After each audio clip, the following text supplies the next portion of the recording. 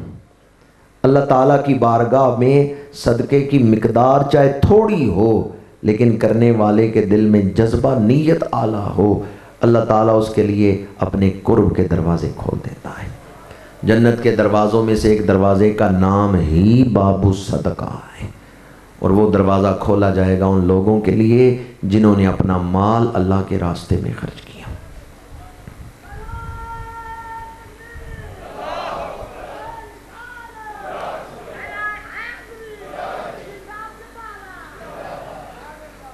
جنت کا ذکر کر رہا ہوں تو بڑی مشہور حدیث مبارکہ ہے، حضور اگر فرمائیں کہ یہ کام کرو تو میں ضمانت دیتا ہوں کہ تم جنتی ہو، بندے کو پھر سستی کرنی چاہیے۔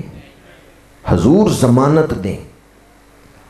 حضور نے ارشاد فرمایا تم دو چیزوں کی ضمانت مجھے دو، میں تمہیں جنت کی ضمانت دیتا ہوں۔ اللہ کے رسول ضامن بن رہے ہیں۔ حضور نے فرمایا تم دو چیزوں کی ضمانت مجھے دو، میں تمہیں جنت کی ضمانت دیتا ہوں۔ یا رسول اللہ کون سی دو چیزیں؟ فرمایا اپنی زبان اور اپنی شرم کا، کہ تم انہیں شریعت کے مطابق رکھو گے، حیا اپناؤ گے اور زبان سے جھوٹ نہیں بولو گے، غیبت نہیں کرو گے، چغلی نہیں کرو گے، زبان کا استعمال درست کرو گے۔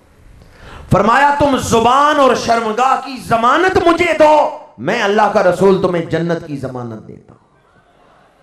آج اگر ہم اس حدیث پاک کو اپنا لیں، ہمارے معاشرے میں بے حیائی بھی ختم ہو جائے، لڑائی جھگڑے بھی ختم ہو جائے۔ زبان کے غلط استعمال سے گھروں میں جھگڑے ہو رہے ہیں۔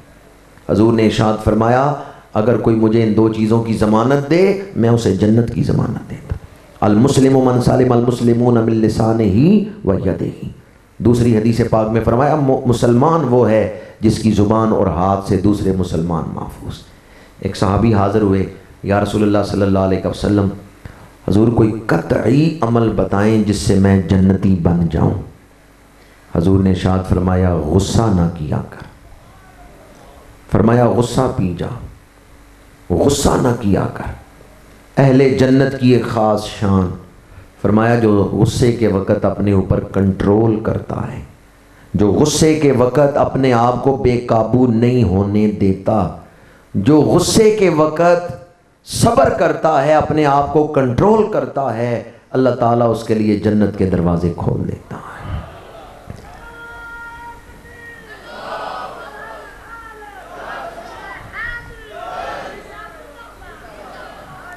وہ اعمال جن کی طرف ہماری توجہ نہیں ہے، چھوٹے چھوٹے عمل ہیں لیکن ان کا نتیجہ کتنا بڑا ہے۔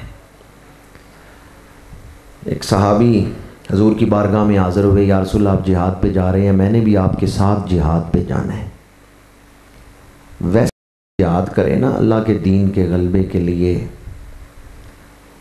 بڑی فضیلت ہے جہاد کی، لیکن اگر جہاد حضور کے ساتھ کر رہا ہو، حضور کی معیت میں سفر کرے، اس لشکر میں شامل ہو جس لشکر کے سالار امام الانبیاء ہیں، وہ مجاہد کتنا خوش نصیب ہوگا۔ صحابی حاضر ہوئے، یا رسول اللہ مجھے اپنے ساتھ لشکر میں شامل فرمائیں۔ میرے آقا کریم نے فرمایا تیری ماں بوڑھی ہے، جا جا کے اپنی ماں کی خدمت کر۔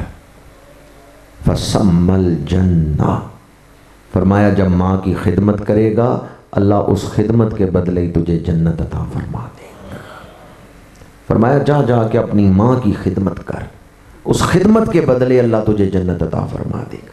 حضور کے ساتھ جہاد پہ جانا ہے، پر حضور اپنے ساتھ اسے جہاد پہ نہیں لے کے جا رہے، حضور والدہ کی خدمت کا حکم دے رہے ہیں۔ شیخ مومن رحمت اللہ تعالیٰ علیہ کے پاس ایک شخص آیا، حضور میں حج کرنے جا رہا ہوں، مرید تھا آپ کا۔ آپ نے فرمایا تو نے پہلے حج کیا ہوا ہے، دوبارہ جا رہے ہو، نفلی حج کرنے جا رہے ہو؟ اس نے کہا جی ہاں، ماں نے تو بڑا روکا ہے کہ نہ جاؤ، میرے پاس رہو، پر میرا دل کر رہا ہے کہ میں حج کر کے آؤں۔ اب حضرت شیخ مومن تڑپ اٹھے، کہا ماں نے منع کیا ہے کہ میری خدمت کے لیے گھر رہو اور تم حج کرنے جا رہے ہو، اور ہے بھی نفلی حج، فرض نہیں نفلی حج۔ تو واپس جاؤ ماں کی خدمت کرو۔ مرید نے کہا جی نہیں، میرا دل بڑا ہے، میں نے لوگوں کو بتا دیا کہ میں حج کرنے جاؤں گا، اب میں کیسے رہوں، لوگ کہیں گے حج کر رہا تھا، حج کرنے جانا ہے، گیا ہی نہیں ہے۔ آپ نے فرمایا پھر سیدھا کہو نا، اپنی انا کے لیے جا رہے ہو، اللہ کی رضا کے لیے نہیں جا رہے۔ مرید کو بات اب بھی نہیں سمجھ آئی، اس نے کہا جی میں نے حج پہ جانا ہے۔ اعتکاف بیٹھنے والوں ذرا دل تھام کے سننا، حضرت شیخ مومن رحمۃ اللہ تعالیٰ علیہ نے فرمایا میں نے 50 حج کیے ہیں۔ کتنے حج؟ کہا میں نے 50 حج کیے ہیں، آج تو میرے ساتھ سودا کر لے، تو واپس چلا جا کے ماں کی خدمت کر، تیری ماں کا دل خوش ہوگا نا تجھے دیکھ کے، اس پر تجھے جو ثواب ملے گا وہ مجھے دے دینا، 50 حجوں کا ثواب مجھ سے لے لینا۔ اور آج ہم نے والدین کی خدمت کو معمولی سمجھ لیا۔ میرے آقا کریم نے ارشاد فرمایا والدین راضی ہوں تو یہ جنت ہے، والدین ناراض ہوں تو یہی دوزخ ہے۔ جب تک والدین کا حکم شریعت مطہرہ کے خلاف نہ ہو اس وقت تک والدین کی اطاعت فرض ہے، ضروری ہے۔ ہاں شریعت کے خلاف کوئی حکم ہوگا تو پھر شریعت کو ترجیح دی جائے گی، پھر والدین کا حکم نہیں مانا جائے گا۔ والدین کی اطاعت فرض ہے، والدین کی اطاعت لازم ہے، اور آج ہم نفلی عبادت کے لیے والدین کی اطاعت چھوڑ دیتے ہیں۔ حضرت خواجہ ویسے کرنی رضی اللہ تعالیٰ عنہ حضور کے ظاہری زمانے میں ہوئے ہیں اور عاشقوں کے سردار سلطان العاشقین ہیں، صحابی بنے ہیں، صحابی نہیں بنے۔ کیوں؟ والدہ بوڑھی تھی اور نابینا تھی۔ اگر آپ آ جاتے مدینہ منورہ تو والدہ کے پیچھے خدمت کون کرتا؟ ماں جی میں مدینہ منورہ جانا چاہتا ہوں، اجازت ہے؟ ماں کہتی ہے میرا جی چاہتا ہے کہ تو جائے، اپنے محبوب کی زیارت کرے، لیکن اگر تو چلا گیا تو پیچھے میرا خیال کون رکھے گا؟ میں بوڑھی بھی ہوں، نابینی بھی ہوں۔ حضرت ویسے کرنی پھر مدینہ شریف نہیں گئے، اپنی والدہ کی خدمت میں رہے۔ نوجوانوں سے پوچھتا ہوں، انہوں نے تو مدینہ شریف جانا تھا تو ماں سے پوچھ رہے ہیں، آپ نے کبھی بازار جاتے ہوئے ماں سے پوچھا ہے؟ والدین تو منع کرتے ہیں کہ کرکٹ کھیلنے نہ جاؤ، میلے پہ نہ جاؤ، تماشا دیکھنے نہ جاؤ، اور اولاد پرواہ نہیں کرتی۔ حضور ان کی طرف اپنا جبہ بھیج رہے ہیں جن کے دل میں حضور کا عشق ہے اور وہ حضور کے حکم پر عمل کرتے ہوئے، تعلیمات نبوی پر عمل کرتے ہوئے اپنی ماں کی خدمت کر رہے ہیں۔ حضور انہیں اپنا جبہ عطا کر رہے ہیں۔ پوری شریعت، تمام تعلیمات، نچوڑ ان کا 3 تعلیمات ہیں: اعتقادات، عبادات اور معاملات۔ عقیدہ ٹھیک ہو، عبادات ٹھیک ہو، لیکن معاملات ٹھیک نہ ہوں، ایسا شخص جنت کی خوشبو بھی نہیں سونگھ سکتا۔ حالانکہ عقیدہ بھی ٹھیک ہے، عبادات بھی ہیں، عبادت بھی جو فرض تھی وہ اس نے کی ہے، لیکن قیامت کے دن اعتقادات، عبادات کے ساتھ معاملات کو بھی دیکھا جائے گا۔ جب تک معاملات درست نہیں ہوں گے کوئی آدمی جنت کی خوشبو نہیں سونگھ سکتا۔ بس ان 3 چیزوں کا خیال رکھنا، اعتقادات بھی ٹھیک ہوں یعنی عقیدہ ٹھیک ہو، عبادات جو فرض ہیں وہ بھی ادا ہوں، اور معاملات جو حقوق العباد ہیں وہ بھی سارے ادا کیے ہوں۔ شہید کے سارے گناہ معاف ہو جاتے ہیں لیکن قرض نہیں معاف ہوتا۔ یہ مخلوق کے ساتھ معاملات ہیں۔ اللہ تعالی ہمیں صحیح معنوں میں فکر آخرت عطا فرمائے۔ فکر کسے کہتے ہیں؟ آج ہمیں وہ فکر حاصل نہیں۔ ایمان ہے آخرت پر ہمارا لیکن فکر نہیں ہے۔ بچی جوان ہو جائے تو ماں باپ کو جو پریشانی ہوتی ہے نا کہ کسی طرح اس کے ہاتھ پیلے کریں، اس کو الوداع کریں، رشتے کی تلاش، اسے فکر کہتے ہیں۔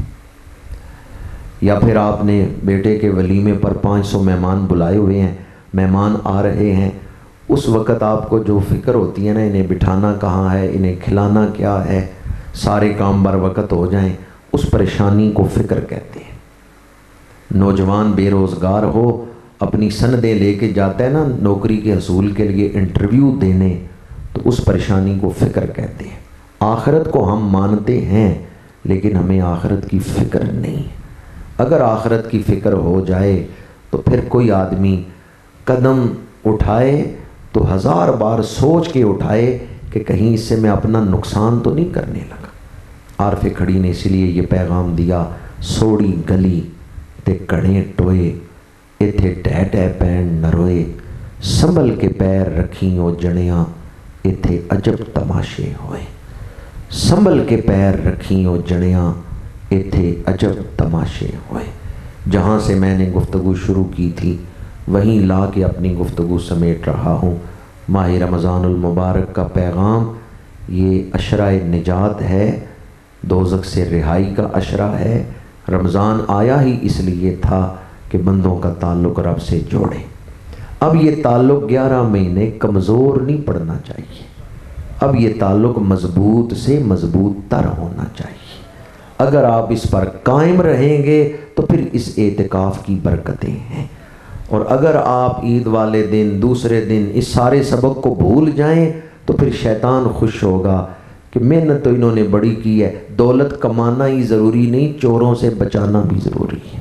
خزانہ آپ نے بڑا اکٹھا کیا اعتکاف کے دوران، نمازیں پڑھی، ذکر کیا، وظائف پڑھے، خزانہ بڑا آپ نے اکٹھا کیا ہے، پر یہاں سے نکلیں گے تو شیطان نے بھی چیلنج کیا ہے، میں نے چوری کر لینا ہے، خزانہ لوٹ لینا ہے، آپ کو کوئی چیز آپ کے پاس رہنے نہیں دینی۔ اب دیکھنا یہ ہے کامیاب کون ہوتا ہے۔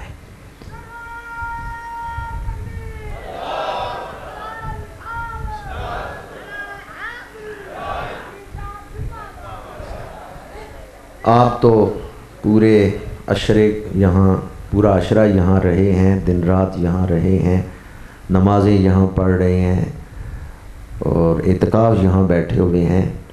میں تو 3 دن ہی آیا ہوں اور تھوڑی دیر کے لیے آیا ہوں اور پھر واپس چلا گیا ہوں، لیکن حقیقت کہہ رہا ہوں کہ مجھے یہاں حاضری دے کے بڑا ہی روحانی سکون محسوس ہوا ہے، اور میں یہ سمجھتا ہوں کہ یہ ڈھوڈا شریف نہیں ہے، یہ بغداد صغیر ہے۔